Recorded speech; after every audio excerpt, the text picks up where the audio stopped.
नमस्कार, मैं हूं अंजलि इस्टवाल और हमारे इस खास कार्यक्रम में आपका स्वागत है जिसमें हम आपको बताते हैं कि क्या सच है, क्या झूठ है और कौन सी ऐसी अफवाहें हैं जिनसे आप बचकर रहें।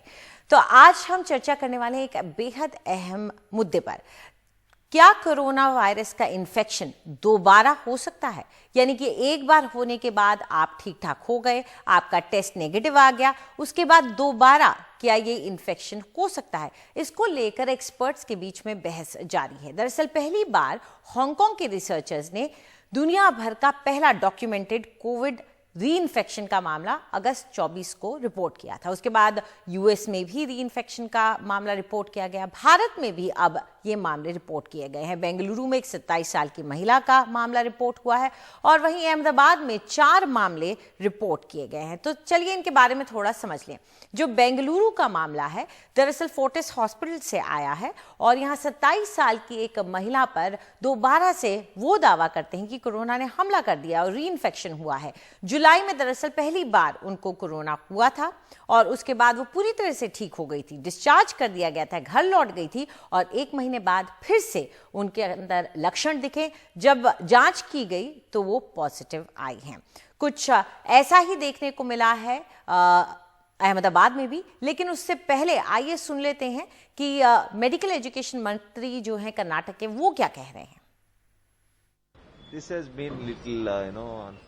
ये दुर्भाग्यपूर्ण है। मैंने संबंधित अधिकारियों से बात की है। मैंने इस मुद्दे पर विशेषज्ञों की एक टीम की बैठक भी बुलाई है। मुझे इसके बारे में ज्यादा से ज्यादा जानकारी चाहिए। देखिए विशेषज्ञ क्या कहते हैं। दुनिया में री इन्फेक्शन के कई केस रिपोर्ट हुए हैं। इस विशेष केस में मैं ये समझना चाहूंगा कि क्या रिकवरी के वक्त एंटीबॉडी की पहचान और टेस्टिंग की गई थी या नहीं। अगर हाँ, तो एंटीबॉडी कितने समय तक संक्रमित शख्स का बचाव करता है। इसीलिए मैं इसे अभी समझना चाहूंगा, उसके बाद ही ज्यादा कह पाऊंगा। तो ये बात तो हुई कर्नाटक की। अब बात करते हैं अहमदाबाद की। वहां से भी 4 लोगों में संक्रमण की खबर आ रही है। 4 महीने में 4 लोग दोबारा संक्रमित हुए हैं, ऐसा कहना है अहमदाबाद की म्युनिसिपल कॉर्पोरेशन का। इसमें से 2 लोग पुरुष रेजिडेंट डॉक्टर हैं एक अस्पताल के और एक महिला हैं 26 साल की, वो भी डॉक्टर हैं और वो भी दोबारा संक्रमित हुई। तो 3 तो डॉक्टर हो गए, लेकिन एक 60 साल की गृहिणी भी है जो कि दोबारा पॉजिटिव हुई है। ये 4 मामले हैं और इन चारों को 13 और 21 अप्रैल के बीच में पहली बार कोरोना का इन्फेक्शन हुआ था। वो पॉजिटिव आए थे, सब ठीक भी हुए। उनका आरटी-पीसीआर टेस्ट किया गया, नेगेटिव रिपोर्ट आई। नेगेटिव रिपोर्ट आने के बाद उन्हें डिस्चार्ज किया गया, लेकिन एक बार फिर से जब टेस्ट हुआ है तो वो पॉजिटिव आए हैं। अब उनके जो नमूने हैं वो जीनोम सीक्वेंसिंग के लिए भेज दिए गए हैं। तो क्या वाकई में दोबारा इन्फेक्शन हो सकता है? इस पर सवाल भी उठ रहे हैं। अमेरिकी डॉक्टर हैं फहीम यूनुस, उन्होंने ट्वीट किया है और कहा है ये बेवजह का डर है। एंटीबॉडी के आधार पर री इन्फेक्शन की पहचान नहीं की जा सकती। उन्होंने स्पेसिफिकली बेंगलुरु के मामले को कोट करते हुए कहा इस केस में जीनोमिक एनालिसिस नहीं किया गया है।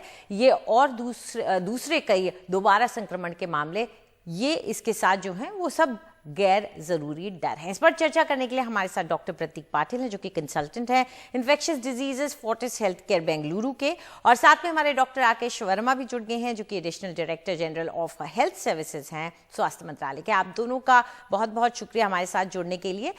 डॉक्टर पाटिल, शुरुआत आपसे करते हैं। आपके अस्पताल का ये मामला है जो बेंगलुरु में हुआ है, क्या वजह है कि आप लोग इसको री इन्फेक्शन का मामला मान रहे हैं? जी देखिए, जैसे कि मैं मानता हूं कि हमारे पास जेनेटिक एनालिसिस नहीं है, क्योंकि अनफॉर्चुनेटली जो फर्स्ट सैंपल है जुलाई में जब उनको फर्स्ट इन्फेक्शन हुआ था तो वो सैंपल अभी अवेलेबल नहीं है। जहां पे हमने कराया था सैंपल, वो टेस्ट, वो लैब अब वो ज्यादा दिन तक स्टोर नहीं करते हैं। तो उसमें गवर्नमेंट का कोई क्लियर गाइडलाइन नहीं है कि सैंपल आपको कितने दिन तक रखना चाहिए। उसकी वजह से फर्स्ट सैंपल और सेकंड सैंपल को मैच करने के लिए हमें कंपैरेटिव फर्स्ट सैंपल नहीं है।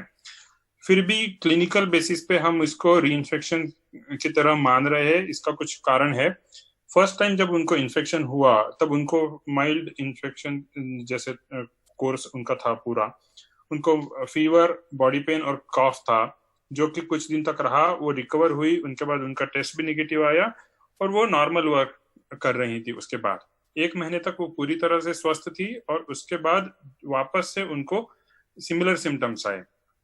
उसके बाद हमने वापस उनका टेस्ट कराया है, एंटीजन और पीसीआर दोनों तरीके से उनका टेस्ट पॉजिटिव आया है।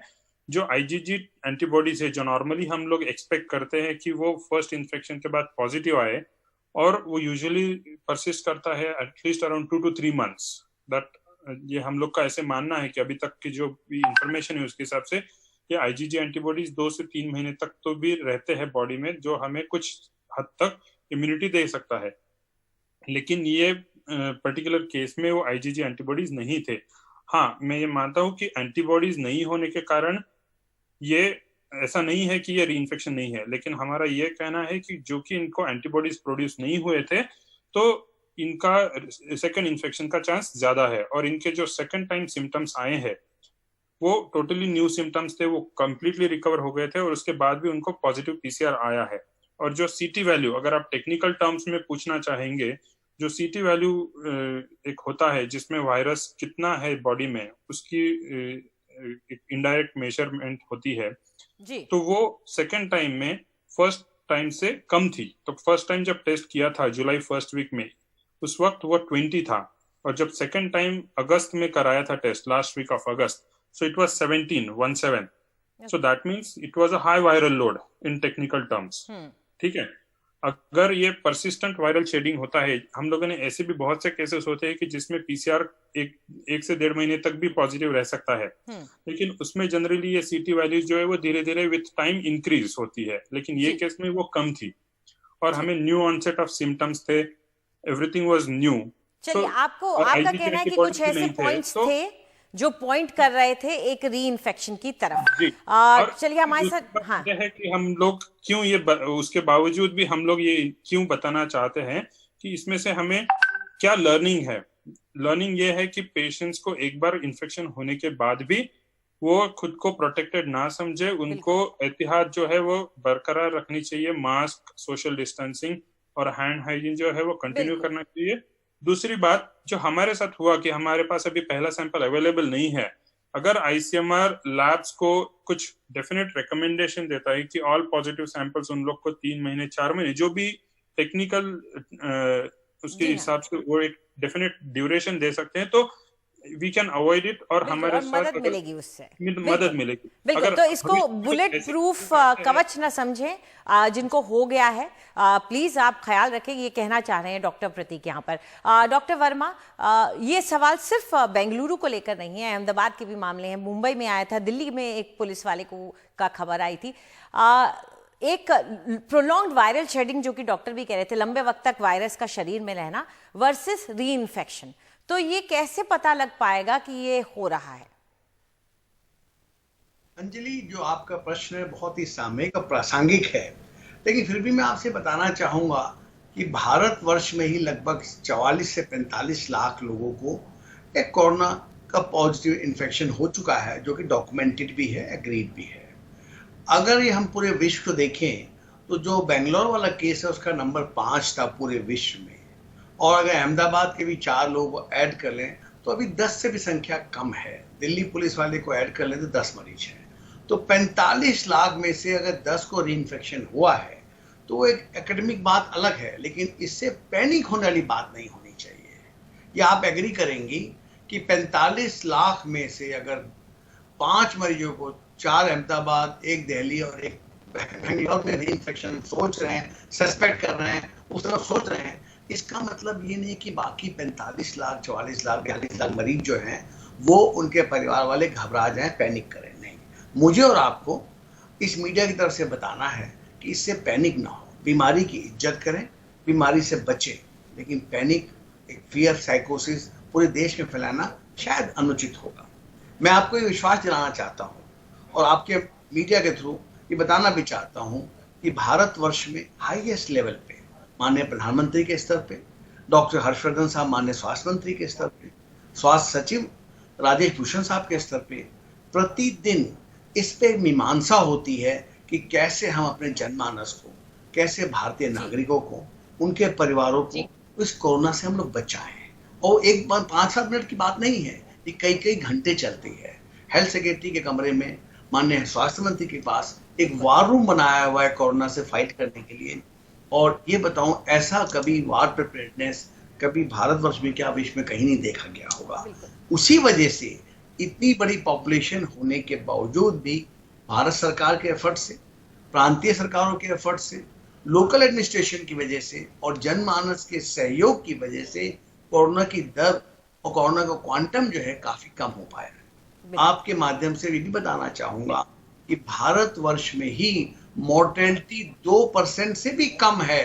विदेशों से, अमेरिका से, स्पेन से और फ्रांस से, सब जगह से कम है। लेकिन ये भी याद दिलाना चाहूंगा कि ये लड़ाई अभी पूरी नहीं हो गई, अभी खत्म नहीं हो गई। इस लड़ाई में मुझे और आपको, हम सबको अपने लिए, अपने परिवार के लिए, अपने कुटुंब के लिए, अपने मोहल्ले के लिए, अपने शहर के लिए, अपने प्रांत के लिए, अपने देश के लिए लड़ाई करना है। जैसे हमारे सैनिक पाकिस्तान पे, चाइना पे डटे हुए हैं, वैसे मुझे और आपको। सही बात आप यहाँ कर रहे हैं। थोड़ा हमारे पास वक्त कम है, इसलिए मैं माफी चाहती हूँ, आपको रोकना चाहूंगी। लेकिन दोनों ने बात जो कही वो यही है कि संभल कर रहें, चाहे आपको कोरोना हुआ है या नहीं हुआ है, संभल कर रहें, ये याद रखें। आप दोनों का बहुत बहुत शुक्रिया हमारे साथ जुड़ने के लिए। चलिए, अब वक्त आ गया कि आपके भेजे हुए सवालों के जवाब दे दिए जाएं, क्योंकि लोगों के मन में बहुत से सवाल हैं और उनका जवाब देने के लिए हमारे साथ डॉक्टर अशोक सेठ जुड़ गए, जो कि चेयरमैन हैं फोर्टिस एस्कॉर्ट्स हार्ट इंस्टीट्यूट के। डॉक्टर सेठ, शुक्रिया हमसे बात करने के लिए। दोबारा आप एक बार फिर से हमारे यहाँ आए हैं और सवाल आपके लिए शुरू कर देते हैं, ले आते। पल्लवी हैं दिल्ली से, मेट्रो चालू हो गई और उनकी चिंताएं भी बढ़ गई हैं, सुनिए। Hello, myself Pallavi, and my question is, metro में एसी भी है और मेट्रो अंडरग्राउंड भी है, क्या मेट्रो में ट्रैवल करना सेफ है? क्या हम N95 मास्क या क्लॉथ मास्क पहनकर मेट्रो में ट्रैवल कर सकते हैं? Thank you. डॉक्टर सेठ, इनके डर ये है कि N95 पहने वो बेटर रहेगा, क्योंकि वो एयर कंडीशनड है और अंडरग्राउंड है और कपड़े से उनको शायद सुरक्षा ना मिले। That's right. So ऐसा है कि नहीं, mask as long as social distancing maintain करे और सब कोई मास्क पहने तो डेफिनेटली डिस्टेंसिंग और दोनों मास्क पहनने से ये ट्रांसमिशन बहुत कम हो जाता है। N95 तो हम कहते हैं कि मेडिकल फ्रेटर्निटी, मेडिकल पर्सनल, जो लोग एक्चुअली इन कांटेक्ट हैं पेशेंट्स के साथ, उनके लिए ज्यादा जरूरी है। सबसे इंपॉर्टेंट ये है सैनिटेशन, डिस्टेंसिंग और दोनों का मास्क पहनना, और मास्क भी नाक के ऊपर रख के, माउथ कवर करके प्रॉपर्ली पहनना। इतना हमें ये जितना इन्होंने एफर्ट्स किए हैं, और आज मैंने न्यूज़पेपर में पढ़ा कि मेट्रो ने कितने एफर्ट्स किए हैं, अगर हमारी भी उनके साथ एक रिस्पॉन्सिबिलिटी हम भी समझें, तो अगर हम क्राउडिंग कम करें, किसी तरह से हम धक्का मुक्की कम करें और दूर रहें, किसी से बात ना करें, डिस्टेंसिंग मेंटेन करें, तो मेट्रो सेफ रहेगा। बिल्कुल। चलिए, अगला सवाल ले लेते हैं। कृष्णव हैं, वो पूछ रहे हैं। मेरा नाम कृष्णव है और मैं दिल्ली से बात कर रहा हूँ। मैं ये जानना चाहता हूँ कि क्या घर पर कुछ दोस्तों को डिनर के लिए बुलाना सेफ है अगर उन्हें कोई सिम्टम्स ना हो? डॉक्टर, लोग अब थोड़ा सा फटीग हो गया है कोरोना को लेके, दोस्तों से मिलना चाह रहे हैं।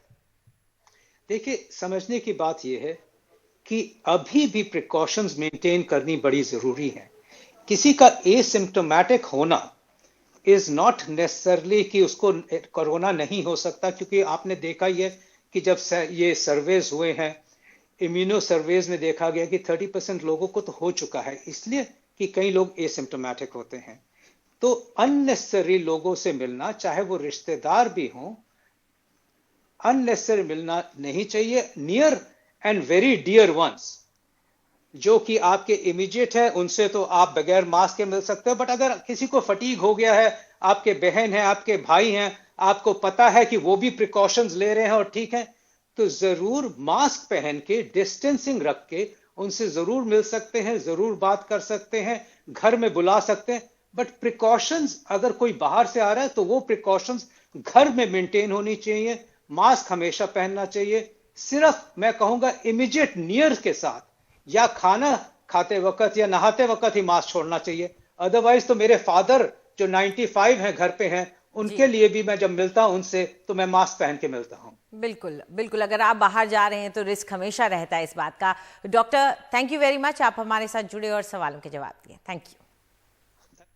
चलिए इस वक्त एक ले लेते हैं ब्रेक के बाद जानेंगे कि कौन सी ऐसी नई तकनीक अब आई है जिसके जरिए कोरोना मरीजों को एयरलिफ्ट करना अब अस्पताल पहुंचाना आसान हो गया है।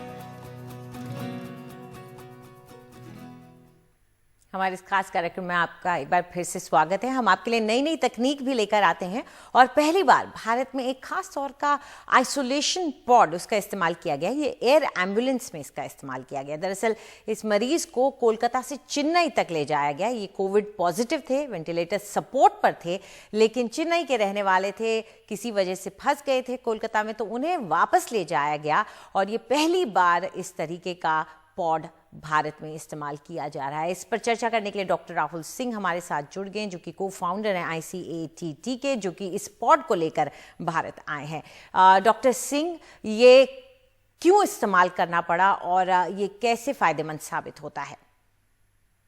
बहुत जल्द तमिलनाडु, केरला, आंध्र प्रदेश, महाराष्ट्र और तेलंगाना के गवर्नमेंट्स को अप्रोच करेंगे साउथ इंडिया में कि ये सर्विस को गवर्नमेंट के थ्रू सब्सिडाइज करते हुए मुहैया कराया जाए। हमारे पास एक्सपर्टीज हैं, हमारे पास टूल्स हैं, एयरक्राफ्ट्स हैं, आइसोलेशन पॉड्स हैं और स्टाफ हैं who can do this transfer very safely with our medical professionals. मगर we need the help from the government and other organizations जो इसको सब्सिडाइज कर सके। चलिए अब वक्त आ गया कोरोना योद्धाओं को सलाम देने का। और बेंगलुरु पुलिस के एक सब इंस्पेक्टर हैं शांतप्पा, उन्होंने बहुत ही अच्छा काम किया। अपनी ड्यूटी के साथ साथ वो बच्चों का भविष्य संवारने में लगे हुए हैं। वो प्रवासी मजदूरों के बच्चों को पढ़ा रहे हैं और ड्यूटी पर जाने से पहले वो उनको इसलिए पढ़ाते हैं कि उनके पास ऑनलाइन स्टडी का प्रावधान नहीं है।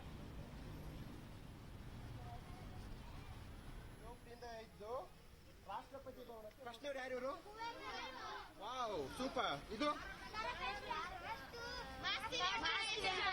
Super.